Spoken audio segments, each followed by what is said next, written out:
نحمده ونصلي ونسلم على سيدنا ومولانا محمد رسوله النبي الأمين المكين الحنين الكريم الرؤوف الرحيم. أما بعد، فأعوذ بالله من الشيطان الرجيم. بسم الله الرحمن الرحيم. ورفعنا لك ذكرك. صدق الله مولانا العظيم. معزز علماء کرام اور خواتین و حضرات، آپ سب کو مبارک ہو ماہ میلاد النبی صلی اللہ علیہ وآلہ وسلم. یہ مہینہ آقا علیہ السلام کی ولادت باسعادت کے شرف سے بہرایاب ہے، اور حضور علیہ السلام کی ولادت کا دن امت مسلمہ کے لیے یوم عید ہے. عید کی دو قسمیں ہوتی ہیں. ایک ہوتی ہے عید شرعی، وہ عید واجب ہوتی ہے. اسے کیا کہتے ہیں؟ عید واجب. اور دوسری قسم ہے عید فرحت، عید مسرت، عید تشکر. یہ مستحب اور مستحسن ہوتی ہے. بعض لوگ یہ خیال کرتے ہیں کہ میلاد النبی صلی اللہ علیہ وآلہ وسلم کا دن، اسے عید کہنا یا عید سمجھنا اس لیے درست نہیں کہ اسلام میں عیدیں صرف دو ہیں، اور وہ ہے عید الفطر اور عید الاضحیٰ. ان دو عیدوں کے ہوتے ہوئے بعض احباب کسی تیسری عید کو عید کہنا بھی جائز نہیں سمجھتے. اور گفتگو کی ابتدا اس نقطے کی وضاحت سے کرتا ہوں. ابو داؤد میں، سنن ابی داؤد میں حدیث ہے، سنن نسائی میں حدیث ہے، اور سنن ابن ماجہ میں حدیث، صحاح ستہ میں حدیث صحیح ہے. حضور نبی اکرم صلی اللہ علیہ وآلہ وسلم نے فرمایا، اور حضرت عبداللہ ابن عباس رضی اللہ تعالیٰ عنہ حدیث کے راوی، حضور علیہ السلام نے فرمایا یہ جمعہ کا دن کیا ہے؟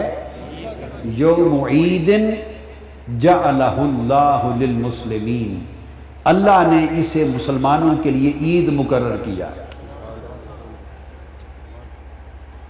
اب سوال پیدا ہوتا ہے کہ صرف دو عیدیں کہنے کا تصور کہاں گیا؟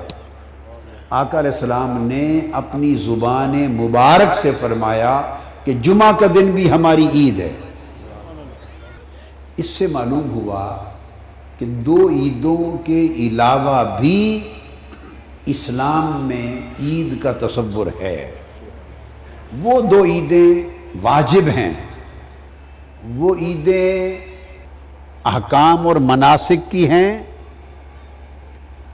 اور یہ عید تعلق و محبت کی ہے. یہ فرحت اور مسرت کی عید ہے. اس لیے اس کو میں نے عید فرحت، عید مسرت اور عید تشکر کا نام دیا. اور وہ دو عیدیں عید شرعی ہیں، واجب ہیں. اب اس جمعہ کو سوال پیدا ہوتا ہے کہ آقا علیہ السلام نے یوم عید کہ یہ ہماری عید کا دن ہے کیوں فرمایا؟ جمعہ کو عید کا دن کیوں فرمایا؟ اس کا جواب بھی حدیث پاک میں ہے. حضور علیہ السلام نے فرمایا،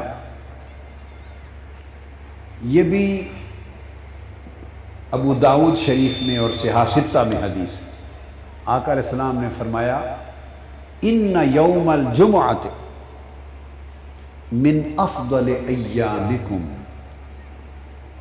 اب جواب دیا جا رہا ہے کہ یہ جمعہ عید کا دن کیوں ہے؟ فرمایا اس لیے کہ جمعہ تمہارے دنوں میں سب سے افضل دن ہے۔ عرض کیا یا رسول اللہ صلی اللہ علیہ وسلم یہ سب دنوں سے افضل کیسے ہو گیا؟ آپ نے فرمایا فیہ خلق آدم، اس لیے کہ اس دن آدم کی ولادت ہوئی تھی۔ آپ کے ماں باپ تو نہیں تھے، آپ کی تو پہلی تخلیق عمل میں آئی نا، تو میں ولادت بمعنی پیدائش لے رہا ہوں۔ تو فرمایا جمعہ سب دنوں سے افضل اس لیے ہے کہ یہ حضرت آدم کی پیدائش کا دن ہے۔ یہ بات حدیث پاک سے طے ہے۔ تو دوستو، جو دن سیدنا آدم علیہ السلام کی پیدائش کا ہو وہ ہو جائے یوم عید اور افضل الایام، اور جو دن ولادت مصطفیٰ کا ہو اس پر کتنے جمعے قربان ہو جائیں۔ آدم علیہ السلام کی پیدائش جمعہ کو عید بنا دے۔ حضور علیہ السلام کی اور آدم علیہ السلام کی بھی ایک نسبت اور تعلق ہے۔ نسبت اور تعلق یہ ہے، سیدنا فاروق اعظم رضی اللہ تعالیٰ عنہ نے اور سیدنا عبداللہ ابن عباس نے روایت کیا ہے۔ وہ نسبت اور تعلق یہ ہے کہ آدم علیہ السلام جب جنت سے زمین پر اتار دیے گئے تو طویل مدت آپ گریہ و بکا میں رہے، رونے میں رہے، اور پھر آپ نے ایک روز اللہ کے حضور دعا کی، توبہ کی، اور جب توبہ کے لیے ہاتھ اٹھائے تو عرض کیا اللہم اغفر لی وتقبل توبتی بحق محمد نبی آخر الزمان۔ اے اللہ مجھے معاف کر دے اور میری توبہ قبول کر دے محمد مصطفیٰ جو سب سے آخری نبی تشریف لانے والے ہیں، ان کے صدقے اور وسیلے سے معاف کر دے۔ جب یہ دعا کی، یہ حدیث بیہقی میں، طبرانی میں یہ حدیث آئی ہے، جب آپ نے دعا کی تو اللہ رب العزت نے فرمایا آدم توبہ تو قبول کر لوں گا، معاف بھی کر دوں گا، مگر یہ بتا کہ تمہیں میرے اس محمد کی خبر کیسے ہوئی صلی اللہ علیہ وسلم، تمہیں میرے محبوب کی خبر کیسے ہوئی؟ تو آدم علیہ السلام نے عرض کیا باری تعالیٰ جب تو نے مجھے پیدا کیا اور جنت میں رکھا اور میں نے اپنا سر اٹھا کر جنت کو دیکھا تو میں نے عرش کے ہر پائے پر اور جنت کے درخت کے ہر پتے پر اور محلات جنت کے ہر دروازے پر یہ لکھا دیکھا تھا لا الہ الا اللہ محمد الرسول اللہ۔ میں اس دن سمجھ گیا تھا کہ یہ کوئی خدا کا بڑا ہی محبوب ہے کہ جنت کے ایک ایک پتے پر جس کا نام اس نے اپنے نام کے ساتھ جوڑ کر لکھ رکھا ہے۔ سو میں نے اس دن جان لیا تھا اور آج وہ جاننا میرے کام آ گیا، تو میں نے حضور کا واسطہ دے کر تجھ سے معافی مانگی۔ اللہ تبارک و تعالیٰ نے پھر حضور کے اس وسیلے سے آدم علیہ السلام جس سبب سے حبوط ہوا تھا معافی عطا فرما دی، معافی عطا فرما دی۔ یہ بتا رہا ہوں یہ آدم علیہ السلام کا حضور سے تعلق ہے، ایک نسبت ہے۔ اور پھر جب حضرت حوا بھی پیدا ہوئی اور اللہ رب العزت نے چاہا کہ آدم اور حوا کے درمیان نسبت زوجیت قائم کر دی جائے، حضرت حوا کو حضرت آدم کی زوجہ بیوی بنا دیا جائے، تو فرمایا کہ تمہارا آپس میں نکاح کرتے ہیں۔ نکاح ہوا تو آدم علیہ السلام نے عرض کیا باری تعالیٰ نکاح تو حوا سے میرا ہو جائے گا، میں مہر کیا ادا کروں، مہر کیا ادا کروں؟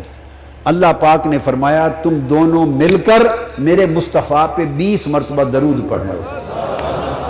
حضرت آدم علیہ السلام اور حضرت حوا نے مل کے 20 بار حضور پہ درود و سلام پڑھا، اس مہر سے عقد اور نکاح ہوا، اور حضور کے اوپر اس درود و سلام کے نتیجے میں اس عقد سے آپ ہم سارے پیدا ہوئے پڑے ہیں۔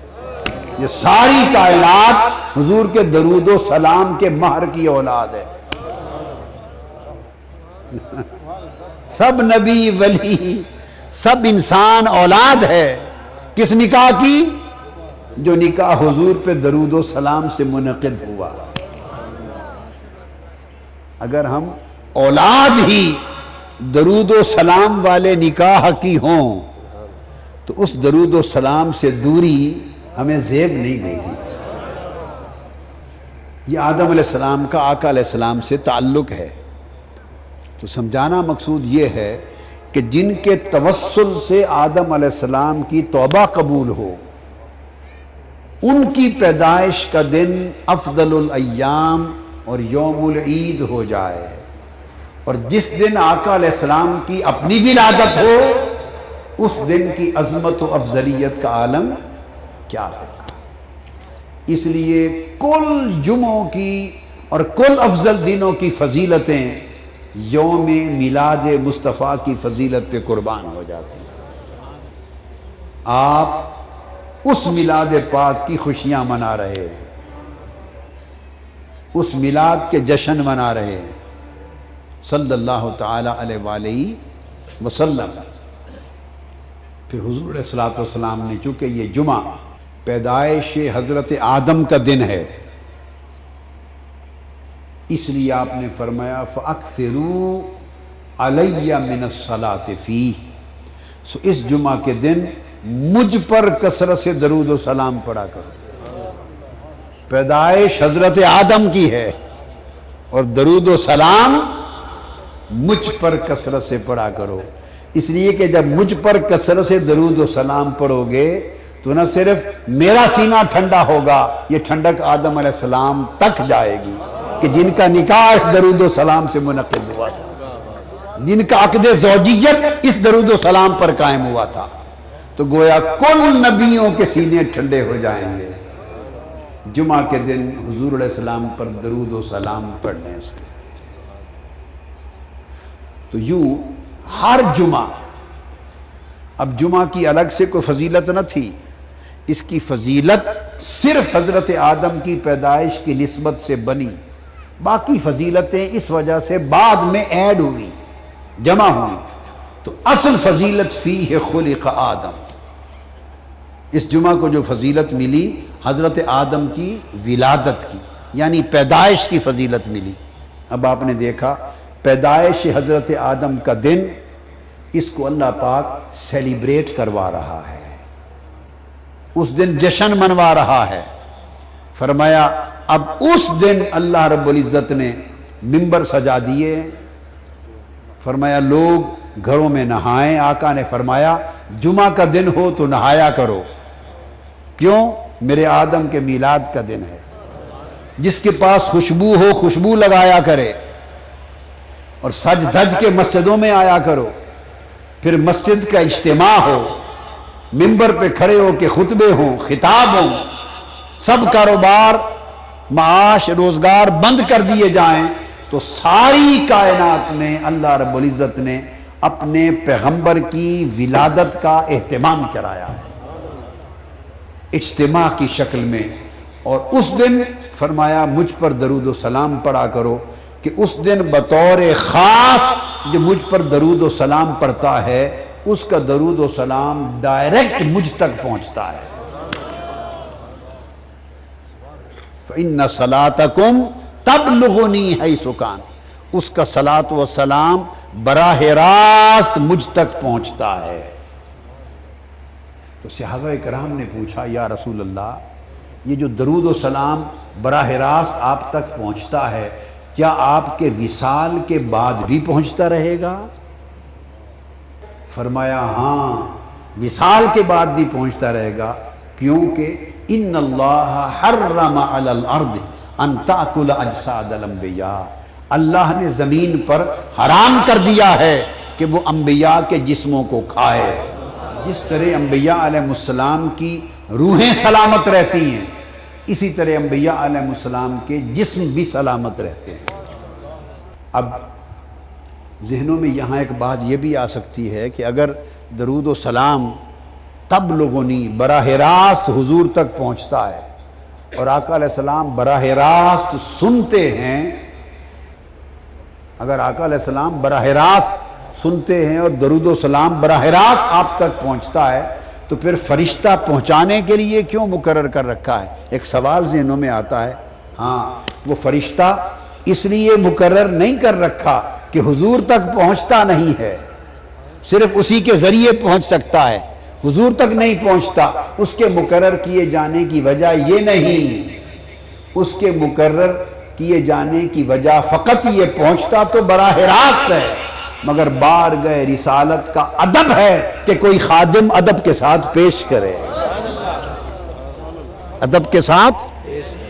یہ اسی طرح مقرر کر رکھا ہے، ایک فرشتہ محبوب کے لیے ایک مقرر کر رکھا ہے، رب نے اپنے لیے دو مقرر کر رکھے ہیں۔ جیسے آپ کا ہر عمل اللہ براہ راست دیکھتا ہے، مگر براہ راست دیکھنے کے باوجود دو فرشتے مقرر کر رکھے ہیں، وہ اس کو پہنچاتے ہیں کہ تیرے بندے نے یہ کیا ہے، یہ کیا ہے، یہ کیا ہے۔ تو جب فرشتے اللہ کو پیش کرتے ہیں ہمارے اعمال، تو اس کا مطلب یہ ہے کہ خدا خود نہیں جانتا اس لیے فرشتے پہنچاتے ہیں؟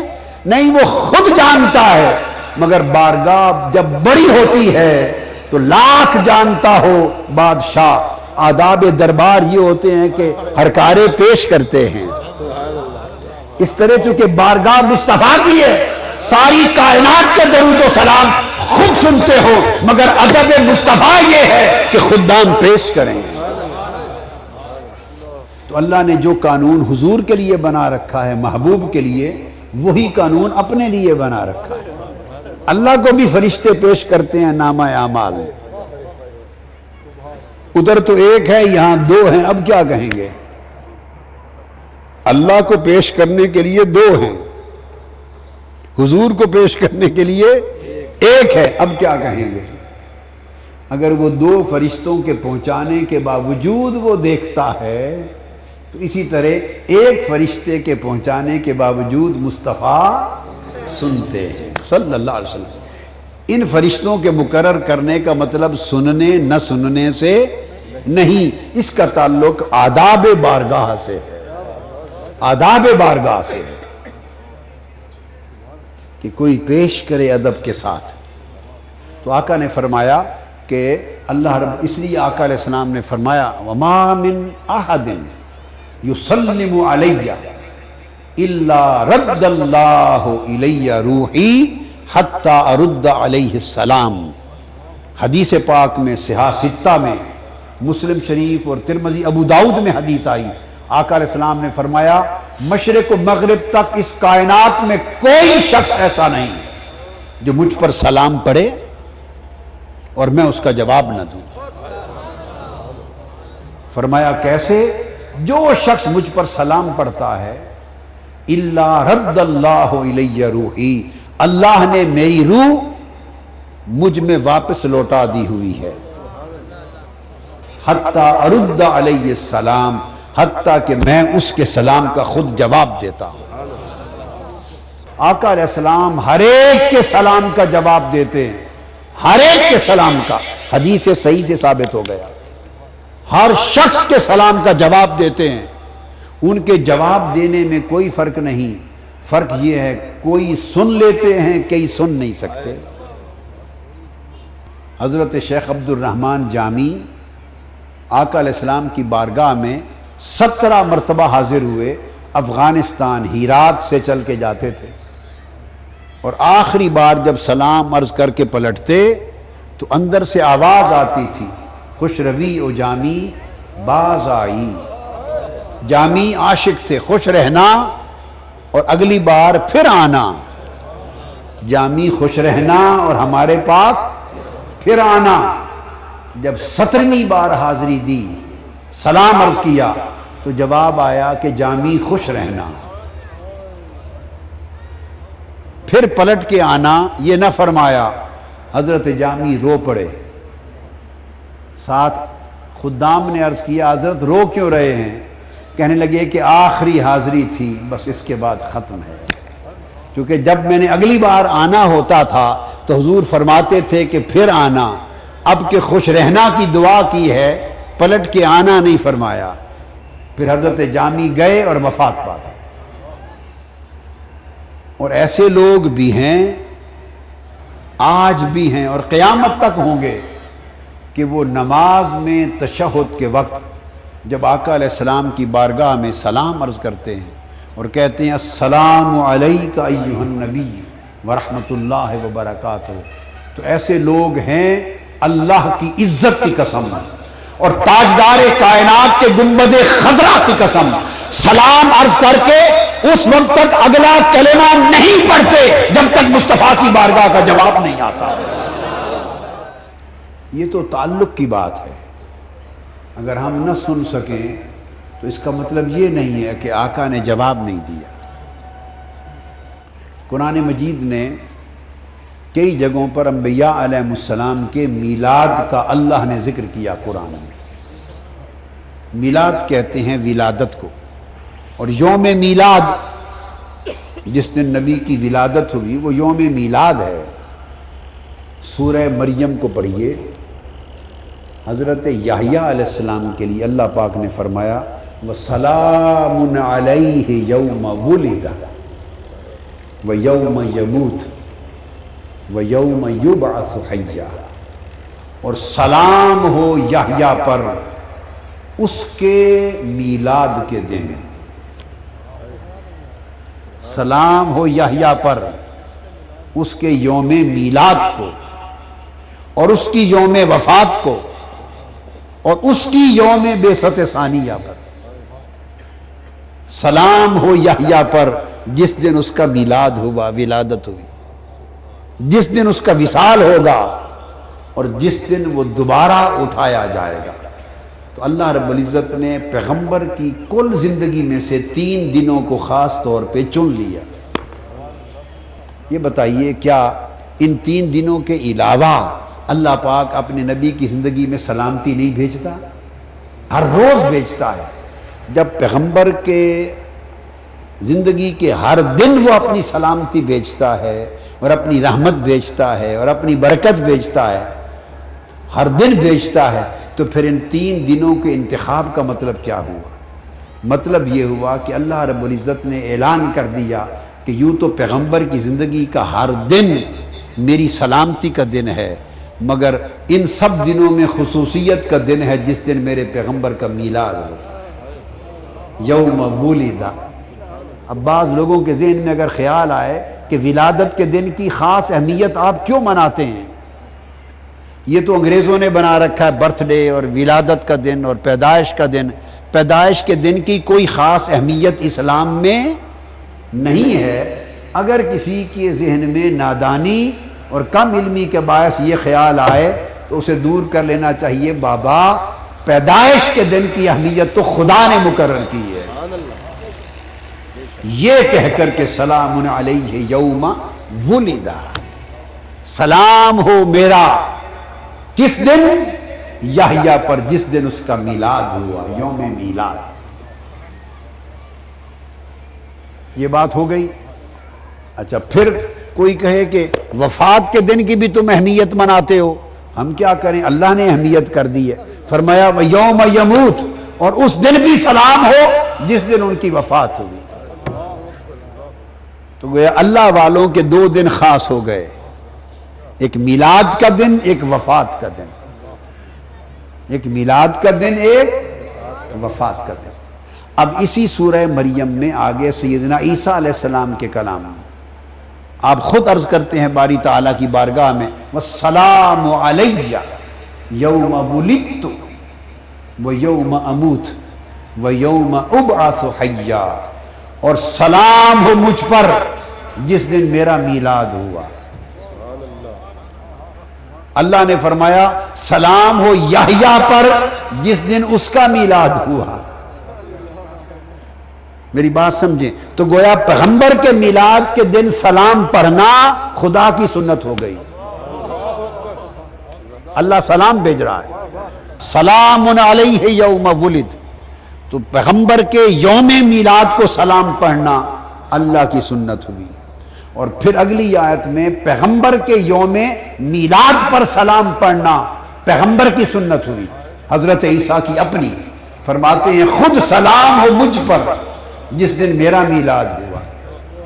تو گویا میلاد کے دن نبیوں پر سلام پڑھنا خدا کی بھی سنت ہے، انبیاء کی بھی سنت ہے.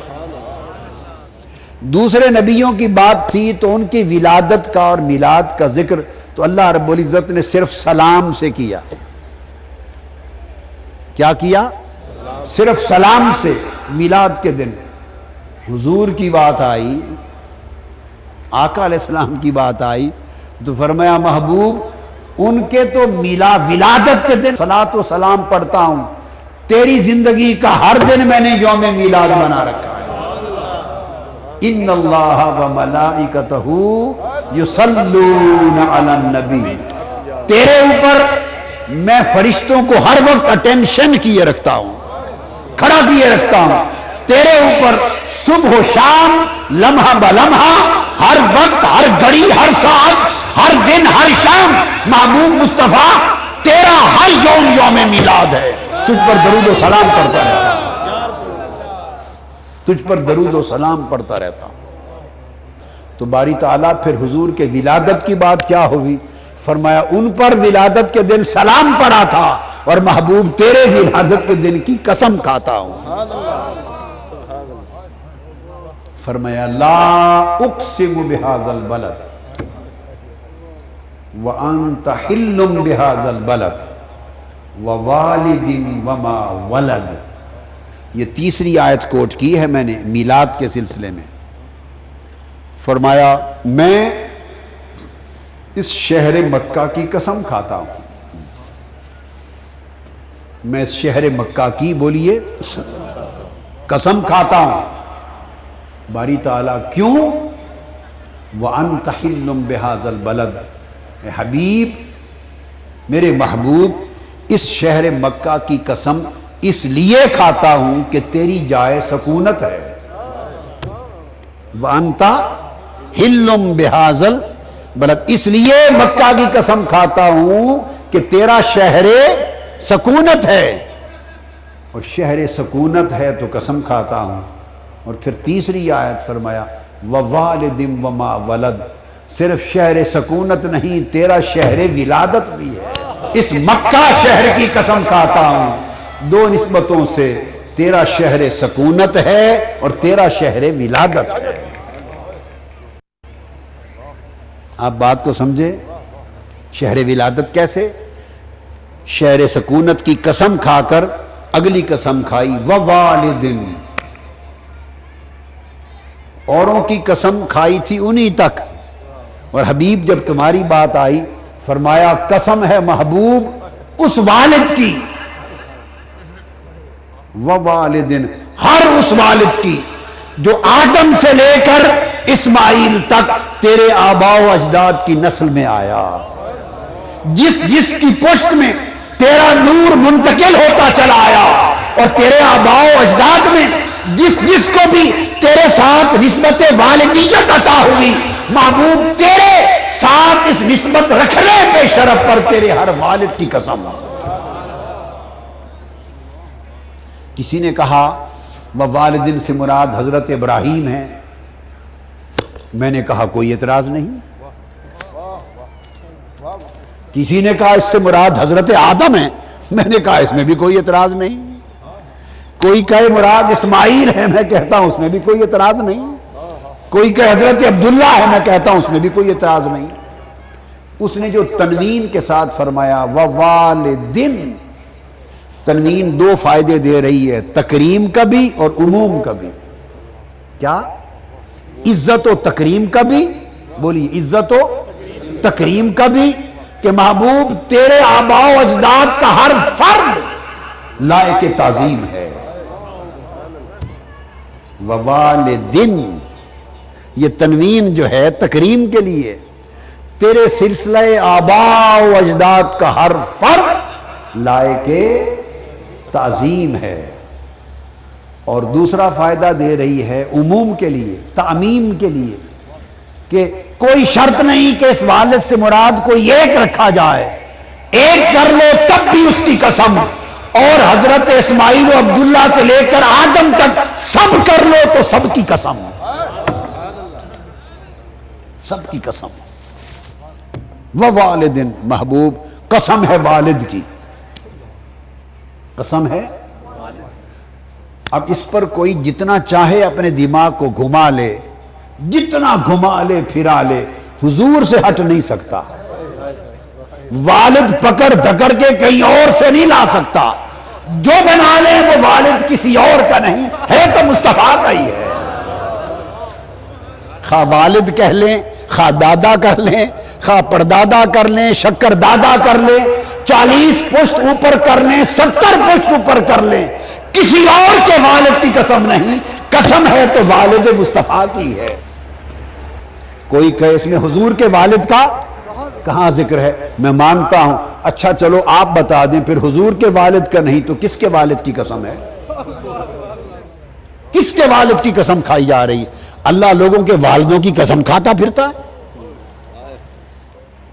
وہ تو اپنے اس شہر کی کعبے کی وجہ سے قسم نہیں کھاتا، اس نے کہا شہر مکہ کی قسم میں نے کعبے کی وجہ سے نہیں کھائی، میرا گھر ہے، مصطفیٰ کے گھر کی وجہ سے کھائی ہے۔ یہاں میرا گھر بھی ہے۔ کعبہ کس کا گھر ہے؟ بولو نا، کعبہ کس کا گھر ہے؟ فرمایا حبیب اس مکہ شہر میں 2 گھر ہیں، حرم میں آؤ تو میرا گھر ہے، سارا جہان میرے گھر کے طواف کے لیے آتا ہے، سین کعبہ سے نکل کے سوق اللیل میں آمنہ کی گلی میں چلے جاؤ تو وہاں تیرا گھر ہے۔ تو میرے حبیب میں نے مکہ کی قسم کھائی ہے، گھر میرا بھی یہی تھا پر اپنے گھر کی وجہ سے نہیں، وَأَنْتَ حِلٌّ بِهَٰذَا الْبَلَدِ، تیرا گھر اس شہر میں ہے، تیرے گھر کی وجہ سے قسم کھائی ہے۔ تو شہر کی قسم تو کھا رہا ہے مصطفیٰ کے گھر سے، تو والد کی کس کی قسم کھا رہا ہے؟ اب میری بات سمجھے، اللہ کا اپنا والد تو ہے نہیں، لم یلد ولم یولد، نہ اس کا والد ہے نہ اس کا ولد ہے، نہ باپ نہ بیٹا۔ تو میں نے ایک مہمہ پردہ کر دیا، اگر کوئی انکار کرے تو اسی سے پوچھ لو، پھر بتا دو کس کے والد کی قسم ہے۔ سنیں، اگر قسم ہوتی سیدنا ابراہیم علیہ السلام کی صرف انہی کے لیے، اگر ان کی قسم انہی کی خاطر ہوتی تو سیدھا نام لے لیا جاتا، قسم ہے ابراہیم کی، قسم ہے موسیٰ کی، قسم ہے اسماعیل کی، قسم ہے آدم کی۔ اگر ان کی قسم ان کی وجہ سے ہوتی تو ان کا نام لیتے، ان کا والد کیوں کہا جاتا؟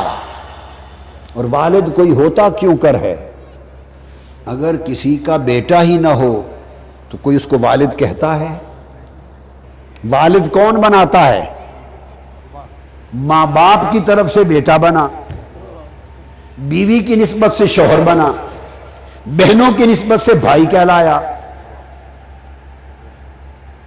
پھوپھیوں پھوپھروں کی نسبت سے بھتیجا کہلایا، خالاؤں کی نسبت سے بھانجا کہلایا، تو باپ کہلایا۔ والد وہ کس نے بنایا اسے؟ وہ بیٹے نے بنایا۔ بیٹا ہوا تو والد ہوا، ولد ہوا تو والد ہوا۔ تو وہ جو قسم کھا رہا ہے کسی نبی کا نام لے کر نہیں، فرماتا ہے ووالدن، اور قسم ہے کسی والد کی۔ کون سا والد؟ تو بھئی ہم تو عمر بھر سوچ بیٹھے، ہمیں تو سوائے والد مصطفیٰ کے کوئی اور نظر نہیں آیا۔ مراد ابراہیم علیہ السلام ہی کیوں نہ ہوں بے شک، مگر وہ والد ہیں مصطفیٰ کے صلی اللہ علیہ وآلہ وسلم۔ اور اس میں ایک اشارہ بھی ہے، جب ابراہیم علیہ السلام نے کعبہ تعمیر کر لیا تو جو دیواریں اونچی ہونے لگی تو ایک پتھر اٹھا کے لے آئے، اس پتھر پہ کھڑے ہو گئے تو ساتھ ساتھ پتھر بھی اونچا ہوتا جاتا۔ سیدنا ابراہیم علیہ السلام پتھر پہ کھڑے ہو گئے، اسماعیل علیہ السلام ساتھ سامان تعمیر کا مہیا کرتے رہے، کعبہ تعمیر ہو گیا۔ جب تعمیر ہو گیا تو کعبے پر کھڑے تھے، آپ کے جو قدم تھے تو پتھر کا سینہ پگھل گیا اور آپ کے دونوں قدم اس کے سینے پر ثبت ہو گئے، نقش ہو گئے دونوں قدم۔ اب اسی پتھر پہ کھڑے تھے، کعبہ کی تعمیر مکمل کر لی تھی، تو عرض کیا ربنا تقبل منا انک انت السمیع العلیم اذ یرفع ابراہیم القواعد من البیت و اسماعیل۔ جب آپ دونوں نے مل کر دیواریں کھڑی کر لی کعبے کی اور تعمیر مکمل ہو گئی، تو عرض کرنے لگے باری تعالیٰ ہماری محنت مزدوری قبول فرما، اور کچھ نہیں مانگتے، بس ایک ہی اجرت مانگتے ہیں اس مزدوری میں، وہ عطا کر دے۔ اللہ پاک نے پتھر پہ کھڑے دعا کر رہے ہیں، فرمایا ابراہیم کیا مانگتے ہو؟ عرض کیا ربنا وجعلنا مسلمین لک ومن ذریتنا امتا مسلمتا لک۔ باری تعالیٰ یہ مانگتے ہیں کہ وہ جو امت مسلمہ آنی ہے وہ ہماری نسل سے پیدا کر۔ باری تعالیٰ نے فرمایا ابراہیم ٹھیک ہے، اصل چاہتے کیا ہو، اصل بات کرو۔ عرض کیا بات یہ ہے مولا وابعث فیہم ربنا وابعث فیہم رسولا منہم یتلو علیہم آیاتک ویعلمہم الکتاب والحکمہ ویزکیہم انک انت العزیز الحکیم۔ باری تعالیٰ اس کعبے کی تعمیر پر اگر کوئی اجرت اور مزدوری ہماری بنتی ہے تو یہ مزدوری دے دے کہ مجھے اس محمد کا باپ بنا دے، کہ میری نسل سے اس نبی آخر الزماں کو پیدا کر دے، میری نسل سے، میری ذریت سے نبی آخر الزماں کو پیدا کر دے۔ تو آپ نے کعبہ تعمیر کر کے حضور کا والد ہونا یہ اجرت میں مانگا، اجرت میں مانگا کہ مجھے محمد کا والد کر دے صلی اللہ علیہ وآلہ وسلم۔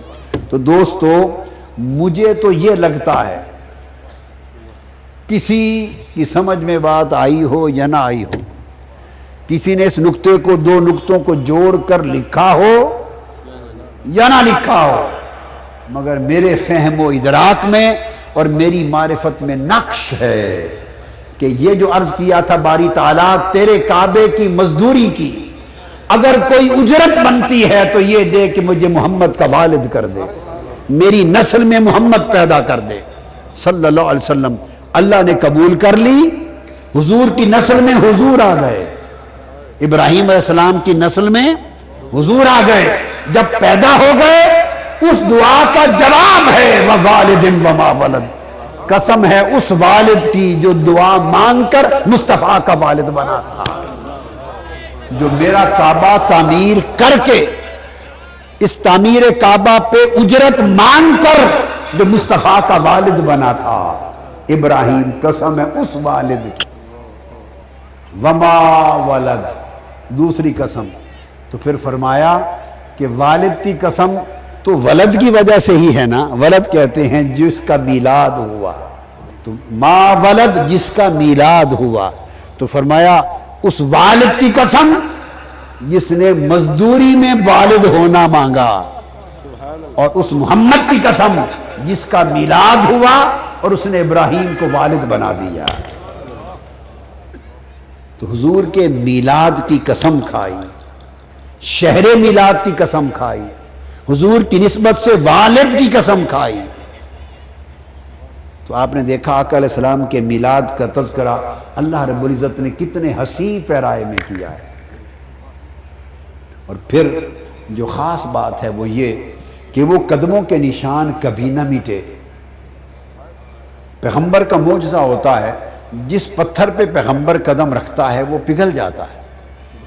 ابراہیم علیہ السلام اس پوری سرزمین پہ ہر وقت چلتے، وہ تو ساری زمین پتھریلی تھی، ساری زندگی میں ایک ہی پتھر پہ قدم رکھے تھے اور کسی پتھر پہ قدم نہیں رکھے تھے؟ بولیے، چلتے پھرتے ہزاروں لاکھوں۔ ابراہیم علیہ السلام بھائی عراق سے چلے تو پتھروں پہ قدم رکھنے لگے، دمشق آ کے رہے پتھروں پہ قدم رکھتے رہے، حلب میں گئے پتھروں پہ قدم رکھتے رہے، القدس فلسطین میں رہے پتھروں پہ قدم رکھتے رہے، یہ شام کی سرزمین میں رہے، پتھروں پہ قدم رکھتے رہے، وہاں سے چل کے اس وادی مکہ پہنچے، حضرت ہاجرہ اسماعیل کو چھوڑا تو پتھروں پر ہی چلتے رہے، اور آتے جاتے رہے، پتھروں پہ قدم رکھتے رہے، پتھر اٹھاتے رہے، چلتے رہے، ہزاروں لاکھوں پتھروں پہ قدم رکھے تھے، مگر کسی پتھر پہ قدموں کے نشان باقی نہ رہے۔ اور ہر پتھر پگھلتا ہوگا یا نہیں؟ پیغمبر کا معجزہ ہے، جہاں قدم رکھتے پگھل جاتا۔ تو لاکھوں قدم رکھے ہوں گے، اور لاکھوں پتھر پگھلے ہوں گے، اور لاکھوں پتھروں کے سینوں پر حضرت ابراہیم علیہ السلام کے قدموں کے نشان نقش ہوئے ہوں گے، مگر آج کائنات میں وہ نقش نہیں ملتے۔ ایک پتھر پہ قدموں کا نقش محفوظ ہے، باقی نقش مٹ گئے، پتھر گم گئے، نقش مٹ گئے، بلا دیے گئے۔ ایک نقش کعبے کے سینے میں کھڑا ہے، وہ نہیں مٹا۔ کیوں؟ اگر اس پتھر پہ ان قدموں کے نشانوں کی نسبت صرف والد کی طرف ہوتی، ووالدن، صرف والد سے ہوتی تو یہ بھی مٹ جاتا۔ اس کی نسبت وما ولد سے تھی، اس کی نسبت وما ولد سے تھی، کیونکہ یہ وہ پتھر تھا جس پر کھڑے ہو کر اللہ سے حضور کو مانگا تھا۔ یہ صرف دعائے خلیل نہ تھی، دعائے ولادت مصطفیٰ تھی۔ تعمیر کعبہ کے بعد دعائے میلاد مصطفیٰ تھی۔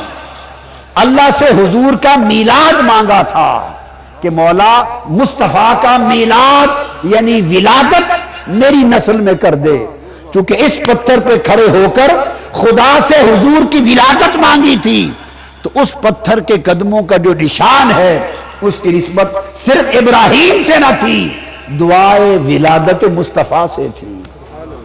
4000 سال گزر گئے، سب پتھروں کے نشان مٹ گئے، مگر وہ نشان نہ مٹا، چونکہ اس پتھر پہ کھڑے ہو کر حضور کی ولادت کی دعا مانگی تھی۔ تو رب کائنات نے کیا کیا؟ قربان جائیں، وہ جو قسم کھانے والا والد و ولد کی، اس رب نے جس پتھر پہ ابراہیم علیہ السلام کے قدموں کے نشان لگے، حکم دیا کہ میرا گھر ہے کعبہ، توحید کا مرکز ہے، سارے پتھر چن چن کے باہر پھینک دو۔ 360 پتھر پڑے تھے، بت بنے ہوئے، چبوترے بنے ہوئے، 360 چبوترے، سارے کے سارے اٹھا کے پھینک دیے۔ اس کی باری آئی، یہ بھی ایک چبوترا ہے، پتھر ہے، نشان لگے ہوئے ہیں قدموں کے، اس کو بھی پھینک دے؟ فرمایا نہیں، اس پہ مصطفیٰ کی یادگار ہے۔ تو صحن کعبہ جو مرکز توحید ہے، مرکز توحید، اس سے سارے پتھر نکال دیے گئے ہیں، مگر ابراہیم کے قدموں کے نشان کا پتھر ثبت کر دیا گیا ہے۔ اور ترا یہ کہ صرف محفوظ ہی نہیں رکھا، فرمایا آؤ اس گھر کا طواف کرو، اور جب طواف کر لو تو کعبے کی طرف اس سمت کھڑے ہو کے 2 نفل پڑھو کہ تمہارے اور میرے کعبے کے درمیان ابراہیم کے قدموں کے نشان آ جائیں۔ اس پتھر کو سامنے کر لو۔ وَاتَّخِذُوا مِن مَقَامِ إِبْرَاهِيمَ مُصَلَّى، مقام عربی زبان میں کہتے ہیں کھڑے ہونے کی جگہ، یہ اس میں ظرف ہے، قیام کی جگہ، کھڑے ہونے کی جگہ، جہاں قدم رکھ کر کھڑا ہوا جائے اس کو مقام کہتے ہیں۔ فرمایا جس جگہ میرے ابراہیم قدموں کے بل کھڑا ہوا تھا، اس پتھر کو اپنے سامنے رکھ لو اور پھر میری عبادت کرو۔ اتنی تکریم دی۔ اور ایک بات اور کہہ دوں جو آپ نے کبھی نہیں سنی ہوگی، نہ مجھ سے نہ کسی اور سے، چونکہ میں پہلی بار بتا رہا ہوں آپ کو، پہلے کبھی میں نے کسی خطاب میں غالباً یہ بیان نہیں کیا۔ وہ جو پتھر نشان لگا ہے قدموں کا، اسے محفوظ رکھا گیا۔ ایک وجہ تو بتا دی کہ یہ وہ نشان ہے جو یادگار ہے دعائے ابراہیم، دعائے ولادت مصطفیٰ کی یادگار ہے، ٹھیک۔ اور دوسرا سبب یہ ہے تاریخ مکہ کی کتب میں آتا ہے، اور قریش بیان کرتے ہیں، قریش مکہ، وہ کہتے ہیں کہ جب حضور علیہ الصلوۃ والسلام بعثت ہو گئی اور آ گئے، ہم حضرت ابراہیم کے قدموں کے نشان اس پتھر پہ دیکھتے تھے۔ جب حضور علیہ السلام آ گئے اور وہ چلتے اور ہم نے ان کے قدم دیکھے، قریش مکہ کہتے ہیں خدا کی قسم وہ قدموں کے نشان ابراہیم کے نہیں مصطفیٰ کے لگتے تھے صلی اللہ علیہ وسلم۔ اتنی مشابہت تھی قدوم ابراہیم کو قدوم مصطفیٰ کے ساتھ۔ جب حضور قدم رکھ کے چلے جاتے تو نشان پڑتے، تو انگلیاں، ایڑیاں، تلوا، پورے پاؤں کا جب نقش پڑتا تو ایسے لگتا جیسے مقام ابراہیم کا نقش ہے۔ تو وہ دیکھنے میں مقام ابراہیم تھا، اندر اس کے عکس قدم مصطفیٰ تھا۔ دیکھنے میں مقام ابراہیم تھا اور اس کے اندر عکس قدمین مصطفیٰ تھا۔ اب معلوم نہیں وہ اس کے قدم سمجھ کے 4000 سال سے سنبھالتا رہا یا یار کا نقش سمجھ کے سنبھالتا رہا، وہی جانے۔ یار کا نقش، یار کا عکس سمجھ کے سنبھالتا رہا، کیا خبر۔ تو یہ جو مقام ابراہیم ہے وہ عکس قدمین مصطفیٰ ہے، اس لیے آج تک کعبہ میں سنبھال رکھا ہے۔ اور نہ اس وقت جرت ہوئی کہ کوئی نکال پھینکے، اور نہ آج شرک کا جوت لگانے والوں کو ہمت ہے کہ قدموں کے نشان پڑے آج نکال دیں۔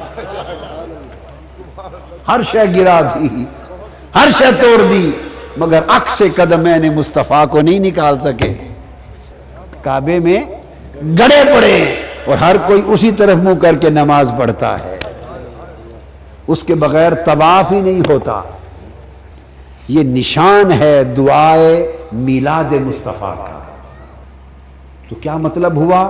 لب لباب یہ ہوا کہ اس نے کعبے کے صحن میں آج تک محبوب کے میلاد کی دعا کی یاد منا رکھی ہے، یہ سیلیبریٹ ہو رہا ہے۔ تو میں تو کہتا ہوں یہ جو سارا حج ہے یہ حضور کے ان قدموں کے نشان کی تقریبات ہیں۔ بس یہ نئی بات سن لو، یہ میرا مشرب ہے، کسی کی سمجھ میں آ جائے مان لے، نہ آئے تو جھگڑا نہیں۔ سودا یہ ہے کہ سارا حج مصطفیٰ کے قدموں کی سیلیبریشن ہے، تقریب عکس قدمین مصطفیٰ ہے، یاد ہے حضور کی دعائے میلاد کی، بس اس کے ارد گرد پھیرے لگواتا پھرتا ہے، پھیرے۔ اب کپڑے اتار دو، یہ شلوار قمیض کوٹ پینٹ ٹائی جو اپنے گھروں میں پہنتے اتار دو، اجلی ستھری نئی دو چادریں پہن کے آ جاؤ تاکہ لباس بھی کوئی پرانا میلا نہ ہو، یار کا عکس دیکھنے جو آنا ہے۔ ناخن بھی نہ کاٹو، بال بھی نہ ترشباؤ، خوشبو نہ لگاؤ، باری تعالیٰ عجیب لگیں گے تو کہاں یہی عاشق تو بنانا چاہتا ہوں، ہائے دیوانوں کی طرح ترے آؤ، دیوانے بن کر آؤ، فرزانے بن کر نہ آؤ۔ امامہ ٹوپی سنت ہے، فرمایا یہ سارا کچھ اتار دو، ٹوپیاں اتار دو، امامے اتار دو، جبے اتار دو، کبے اتار دو، ننگے سر آ جاؤ۔ اس لیے کیوں؟ فرمایا کہ ٹوپیاں امامے سر پہ عزت کی علامت ہے، یہاں اپنے سر کی عزتیں جھکا کر جھک کر آ جاؤ مصطفیٰ کی بات۔ لوگ کہتے ہیں کہ یہ ادائیں کیا ہوتی ہیں اسلام میں، اور اداؤں کو نبھانا کیا ہوتا ہے، اور عاشقی کیا ہوتی ہے، اور سیلیبریشن کیا ہوتی ہے، اور تقریبات کیا ہوتی ہیں۔ نادانوں تمہیں کیا خبر، حج سارا ہی تقریبات ادا کا نام ہے، اداؤں کی تقریبات ہیں، اور کیا ہے۔ پھر عرفات چلے جاؤ، کہاں؟ زوال سے مغرب تک عرفات پہنچ جاؤ، وہاں کیا کریں؟ جو تمہاری مرضی میں آئے۔ کوئی خاص صورتیں پڑھنی ہیں؟ کوئی نہیں۔ کوئی خاص قسم کے نفلوں کی تعداد ہے؟ کوئی نہیں۔ کوئی خاص وظیفے ہیں؟ کوئی نہیں۔ جو پڑھنا چاہو پڑھ لو، اور کسی کو کچھ نہیں آتا تو نہ صحیح۔ تو باری تعالیٰ کرنا کیا ہے عرفات میں؟ فرمایا بس اس جگہ آ کے جمع ہو جاؤ، جو ہو جاؤ۔ وہ تمہیں خبر نہیں ہے جب میں نے آدم کو اتارا تھا وہ سراندیپ کے پہاڑوں میں اترا، حوا ادھر اتری، دونوں ایک دوسرے کو تلاش کرتے کرتے کرتے اس میدان میں آئے تو ایک دوسرے کو مل پڑے، اس میدان میں جمع ہوئے تھے تو عرفات ایک دوسرے کو پہچان لیا تھا۔ عرفات نام ہی پہچاننے کا ہے، بس یہ آدم و حوا کی ملاقات کی یاد ہے۔ تم بھی اس میدان میں آ کے تھوڑا وقت گزار لو آدم کی یاد میں، یہی تمہارا حج ہے۔ تیری دید غریباں دا حج ہو گئے، یہ حج ہے۔ چلے تھے لمبا سفر کر کے کہ پتہ نہیں کیا کیا ہوگا، بس وہاں پہنچ جاؤ اور آ جاؤ، یہ حج ہو گیا۔ کیوں؟ بھئی یہاں میرے آدم و حوا ملے تھے، بس اس جگہ تم بھی آ جاؤ، ایک لمحہ گزار لو، حج ہو گیا۔ پھر مینا میں آ جاؤ، اچھے بھلے چنگے سمجھدار عقل مند شعور والے۔ اب وہاں ستون کے 3 پتھر اونچے اونچے ستون بنے ہوئے ہیں، کنکریاں اٹھا لو اور مارو کہ شیطانوں کو مار رہے ہیں۔ کوئی عقل مند غیر مسلم اگر آپ سے پوچھ لے کہ یہ شیطان کھڑے، آپ کہیں گے نہیں، تو کنکریاں کیوں مار رہے ہیں؟ یہ آپ کو انہوں نے تو، شیطان نے تو، اگر وہ کہے گا اسلام کی روایت کو بھی مان لیں تو شیطان کو تو کنکریاں حضرت اسماعیل نے اس لیے ماری تھی کہ وہ روکتا تھا کہ آپ کے والد حضرت ابراہیم آپ کو شہید کرنے جا رہے ہیں، ذبح کرنے جا رہے ہیں، تو آپ نے کنکریوں سے بھگا دیا۔ اب کون سا اسماعیل جا رہا ہے اور کون سا ابراہیم ذبح کرنے جا رہا ہے، کون سا شیطان روکنے آ رہا ہے اور کس کو کنکریوں سے بھگایا جا رہا ہے؟ تو سما ہی نہیں ہے۔ اب کنکریاں مارتے ہیں اور مارتے بھی پتھروں کو ہیں، اور بنائے ہوئے بھی سعودیوں کے کنکریاں مارتے ہیں۔ کیوں مارتے ہیں؟ بولی ہے کوئی عقل کے پاس جواب؟ عقل قرباں کن بپیش مصطفیٰ، عقل کے پاس جواب نہیں، عشق کے پاس جواب ہے۔ جہاں عقل لاجواب ہو جائے وہاں عشق جواب دیتا ہے۔ مجنو کتے کے تلوے چوم رہا تھا، عقل والوں نے پوچھا پاگل ہو، پلید شے ہے کتا، اس کے تلوے چومنا کوئی عقل کی بات ہے؟ اس نے کہا میں نے کب کہا کہ عقل کا کام کر رہا ہوں، میں تو عشق کا کام کر رہا ہوں۔ پائے سگ بوسیدہ مجنو خلق گفتنی چبود، گفت گاہے گاہے ای در کوے لیلا رفت بود۔ اس نے کہا مجنو کے کتے کے تلوے اس لیے چوم رہا ہوں، تمہیں کیا خبر؟ یہ کبھی کبھی لیلا کی گلی سے گزرتا ہے تو اس کے جو تلوے چوم رہا ہوں تو دھیان میں اس کی گلی کی خاک چوم رہا ہوں، ایک نسبت ہے۔ تو آپ کنکریاں مار آئے، بس 3 دن کنکریاں ماری، قربانی دے دی، احرام کھول دیا، طواف زیارت کیا، یہ حج ہو گیا۔ صحیح مروہ کر رہے ہیں، صحیح صفا مروہ کی بھاگ رہے ہیں، کوئی ورد وظیفہ دعا تلاوت کوئی صورت کسی شے کی پابندی نہیں، جتنی دعائیں آتی ہیں پڑھ لیں، کچھ نہیں آتا، درود پاک ہی پڑھتے رہیں، وہ بھی نہیں آتا، بولنا ہی نہیں آتا تو منہ بند کر کے کرتے رہیں، تب بھی حج ہو جائے گا۔ حج پڑھنے پڑھانے کا نام نہیں ہے، حج پڑھنے پڑھانے کا نام نہیں ہے، حج کسی کی یاد منانے کا نام ہے، حج یاد منانے کا نام ہے۔ بس وہ وہاں بلا کے یاد مناتا ہے اور ہم ہر سال مصطفیٰ کے میلاد کی یاد مناتے ہیں۔ تو یاد منانا اسلام کا مغز ہے۔ جو کہ اسلام میں یاد منانا کوئی شے نہیں، اس کو خبر ہی نہیں اسلام کیا ہے، اس کو معلوم ہی نہیں اسلام کیا ہے۔ ارے یہ جو 5 نمازیں پڑھتے ہیں یہ بھی یاد ہے کسی کی۔ حضرت آدم علیہ السلام کی جب توبہ قبول ہوئی تو صبح کا وقت تھا، انہوں نے قبول توبہ پر شکرانے کے 2 نفل پڑھے، وہ 2 نفل اس کی یاد ہماری نماز فجر بن گئی۔ یہ آدم علیہ السلام کے نفلوں کی یاد ہے، یہ ہماری فجر کی نماز ہو گئی۔ اللہ رب العزت نے حضرت ابراہیم علیہ السلام کو بیٹا حضرت اسحاق عطا کیا، ظہر کا وقت تھا، آپ نے بیٹے کے ملنے پر شکرانے کے 4 نفل پڑھے، ابراہیم کا شکرانہ ہماری نماز ظہر بن گئی۔ حضرت عزیر علیہ السلام 100 سال کے بعد زندہ ہوئے، اٹھے دیکھا کہ 100 سال بعد زندگی، یوں لگا کہ چند لمحے لیٹا ہوں، جب پتہ چلا کہ 100 سال کے بعد اٹھ گیا ہوں، شکرانے کے 4 نفل پڑھے، عزیر کی یاد ہماری عصر کی نماز بن گئی۔ ایوب علیہ السلام مدتوں علیل اور بیمار رہے، روایتیں مختلف بھی آئی ہیں مختلف انبیاء کے حوالے سے، مدتوں بیماری کے بعد شفا یاب ہوئے، بڑے کمزور تھے، شام کا وقت تھا، غروب کا، مغرب کا، اٹھ کے 4 رکعت نفل شکرانے کے پڑھے، کمزور اتنے تھے کہ 3 پڑھ سکے، 4تھی رکعت پہ کھڑے نہیں ہو سکے، بیٹھ گئے۔ رب نے کہا میرے محبوب نے 4تھی رکعت پہ کھڑے ہونے کی طاقت نہ تھی، اب قیامت تک امت محمدی 3 ہی پڑھے۔ یہ یاد ایوب بن گئی۔ رہ گئی عشاء، کسی نے نہیں پڑھا تھا اس وقت کو شکرانے کے نفل، وہ مصطفیٰ نے پڑھی تو وہ یاد مصطفیٰ ہو گئی۔ تو 5 نمازیں جو اللہ کی عبادت ہے، یہ بھی پیغمبروں کی یادیں ہیں، ہم تو نماز بھی ان کی یادیں منا رہے ہیں۔ بولیے بچ کیا گیا ہے؟ اب بات کو ختم کرتے ہوئے، بخاری شریف مسلم شریف میں حدیث ہے، سو متفق علیہ حدیث پاک ہے کہ آقا علیہ الصلوۃ والسلام گھر میں تشریف فرما ہیں، انصار کی کسی زمانے کوئی لڑائی ہوئی تھی قبائل کی، اور لڑائی میں جنگ میں فتح یاب ہوئے، غلبہ ہوا، فتح ہوئی، تو اس فتح کے کچھ ترانے بنائے ہوئے تھے، نغمے انہوں نے۔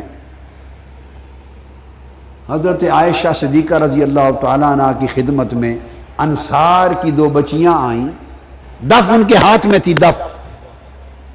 ام المومنین حضرت عائشہ صدیقہ رضی اللہ تعالیٰ عنہ سامنے بیٹھی ہیں، اور انصار کی 2 بچیاں دف لے کر وہ ترانے گا رہی ہیں۔ ایک تو تھا نا جب آقا کی آمد ہوئی تو بچیوں نے مل کے پڑھا طلع البدر علینا، پڑھیے نا، من ثنیات الوداع وجبت شکر علینا ما دعا للہ داعی۔ ایک تو یہ ترانہ تھا نا، اب یہ اور ترانہ گا رہی ہیں دف لے کر آقا کے گھر میں صلی اللہ علیہ وسلم، اور ام المومنین عائشہ صدیقہ رضی اللہ تعالیٰ عنہ سن رہی ہیں۔ اوپر سے سیدنا صدیق اکبر رضی اللہ تعالیٰ عنہ تشریف لے آئے، آقا ایک طرف کونے میں تشریف فرما تھے، آپ کی نظر نہیں پڑی آقا پر، آئے تو حضور کو نہیں دیکھا کہ آقا تشریف فرما ہے، بس سیدھا جو آئے نظر پڑی حضرت عائشہ صدیقہ پر، انصاری بچیوں پر کہ گا رہی ہیں ترانے اور دف بجا رہی ہیں، دیکھتے ہی ڈانٹا اور ان سے کہنے لگے رسول اللہ کے گھر یہ مزامیر، اب مزامیر فی بیت رسول اللہ، ڈانٹا۔ بچیاں گھبرا گئیں، انہوں نے کہا حضور ہم پروفیشنل نہیں ہیں، ہم پروفیشنل گانے والی نہیں ہیں۔ فرمایا جو کچھ بھی ہو حضور کے گھر میں یہ، بس جلال میں جو کلمہ بولا، ادھر سے آقا نے آواز دی ابو بکر رضی اللہ، مڑ کے دیکھا، عرض کیا یا رسول اللہ، فرمایا جانے دے، فرمایا لکل قوم عید وہذا یوم عیدنا، ہر قوم کی ایک عید ہوتی ہے، آج ہماری عید ہے، ہر قوم کی ایک عید ہوتی ہے، آج ہماری عید کا دن ہے، انہیں دف بجا لینے دے، نغمے گا لینے دے، ہماری عید ہے۔ اب آپ سمجھ گئے بات؟ ہمیں کیوں روکتے ہو؟ ہر قوم کا ایک جشن ہوتا ہے، یہ مہینہ ہمارا جشن ہے۔ کوئی انڈیپینڈنس ڈے مناتا ہے، کوئی یوم پاکستان مناتا ہے، کوئی یوم دفاع مناتا ہے، نہ کسی کو یوم دفاع پہ کوئی پرابلم ہوتی، نہ یوم پاکستان پہ کوئی جھگڑا ہوتا ہے، کوئی یوم قائد اعظم مناتا ہے، کوئی 14 اگست مناتا ہے، کوئی عرب میں جاؤ تو عید الجلوس مناتا ہے، سعودی عرب جاؤ تو عید الوطنی مناتے ہیں، ہر کوئی اپنی اپنی عید مناتا ہے۔ لکل قوم عید، ہر قوم کی عید ہوتی ہے۔ آقا نے فرمایا ھذا یوم عیدنا، آج ہماری عید کا دن ہے۔ سو میں کہتا ہوں لوگوں کی لاکھ عیدیں ہوتی ہیں، ہمیں نہ چھیڑو، یہ مہینہ ہماری عید کا مہینہ ہے۔ اس لیے ہمیں جی بھر کے حضور کے نغمے گا لینے دو، جی بھر کے حضور کے ترانے الا لینے دو، اور آقا کی سنت ہے۔ اب آقا علیہ الصلوۃ والسلام خود بھی اپنی نعت، پھر وہ جو یوم عیدنا ہے نا، تو آقا خود بھی اپنی نعت سنتے تھے۔ اور آپ نے تو صرف حسان بن ثابت ہی کا نام سن رکھا ہے نا، کہ شاید ایک نعت خان تھے، نہیں، یہ غلط فہمی دور کر دی۔ دبستان مصطفیٰ میں، حضور کے دبستان میں 34 صحابہ نعت خان تھے۔ تو آقا علیہ السلام کے صحابہ میں بھی ایک نعت کونسل تھی، 34 صحابہ نعت خان تھے۔ کیا کیا عالم تھا حضور کے نعت خانوں کا، بس اس میں سے ایک واقعہ آپ کو سنا دیتا ہوں۔ حضرت نابغہ جعدی، حضرت نابغہ الجعدی رضی اللہ تعالیٰ عنہ، آقا کے ایک صحابی، نعت گو بھی تھے، نعت خاں بھی تھے، نعت گو شاعر بھی تھے اور نعت خاں بھی تھے۔ آقا علیہ السلام کی بارگاہ میں حاضر ہوئے۔ یہ امام ابن حجر عسقلانی نے الاصابہ فی تمییز الصحابہ میں اس کو روایت کیا۔ امام ابن عبد البر نے الاستیاب فی معرفت الاصحاب، یہ صحابی حضرت نابغہ الجعدی کے بیان میں اس کو روایت کیا۔ امام حیثمی نے مجمع الزوائد میں روایت کیا، امام حارث نے المسند میں روایت کیا، امام ابن حیان نے طبقات المحدثین میں روایت کیا۔ حضرت نابغہ الجعدی آقا کی بارگاہ میں آئے، عرض کیا آقا ایک نعت لکھی ہے حضور کی، اجازت ہو تو پیش کروں؟ فرمایا سناؤ۔ 200 اشعار لکھے تھے۔ چنانچہ حضرت نابغہ جعدی نے آقا علیہ السلام کی بارگاہ میں وہ نعت پڑھی۔ آقا اس نعت کو سن کر خوش ہوتے رہے، خوش ہوتے رہے۔ پھر اس خوشی کے دوران ایک شعر آیا جس میں آقا علیہ السلام کے حلم کی، آقا علیہ السلام کے مقام کی، آقا علیہ السلام کی خیر کی، آقا علیہ السلام کے سخا کی، آقا علیہ السلام کی عظمت کی جو تعریف کی۔ شعر جب کمال پر نعت کا شعر پہنچا تو آقا نے ہاتھ اٹھا دیے، فرمایا نابغہ تو نے میری نعت پڑھی ہے، اللہ تیرے منہ کی رونق کو کبھی خراب نہ کرے، اللہ تیرے منہ کی رونق کو بولیے کبھی خراب نہ کرے، اور تیرے منہ کی خوبصورتی ہمیشہ قائم رکھے۔ آقا نے دعا کر دی اس نعت پر۔ اب کتب سیر میں آتا ہے کہ نابغہ جعدی کی عمر 120 برس تک گئی۔ بعض صحابہ کہتے ہیں ہم نے 100 سال بعد بھی اس کو دیکھا، اور عمر بر حضور کی دعا تھی کہ تیری رونق تیرے منہ کی خراب نہ ہو۔ ہم نے دیکھا کہ بڑھاپے میں جب اس کا دانت گرتا، اگلا دانت گرا نہ ہوتا، نیا پیدا ہو جاتا تھا، اس کے دانت کبھی خراب نہیں ہوئے۔ ادھر دانت گرتا، ادھر نیا دانت اگاتا۔ تو آقا علیہ الصلوۃ والسلام نعت خانوں پر اتنا کرم کرتے، نعت خانوں پر اتنا، اور وہ معروف نعت جسے قصیدہ بردہ کہتے ہیں، آپ کے ذوق کے لیے بات سنا دیتا ہوں۔ مضمون مکمل کر دیا میں نے، جتنی بات آج بتانا چاہتا تھا۔ یہ قصیدہ بردہ شریف جو لکھا امام شرف الدین بصیری نے، امام شرف الدین بصیری رحمۃ اللہ علیہ، ان کا مزار مصر میں اسکندریہ کے شہر میں ہے۔ 2 ولیوں کے مزار آمنے سامنے ایک ہی جگہ پر ہیں، ایک ہی چوک میں۔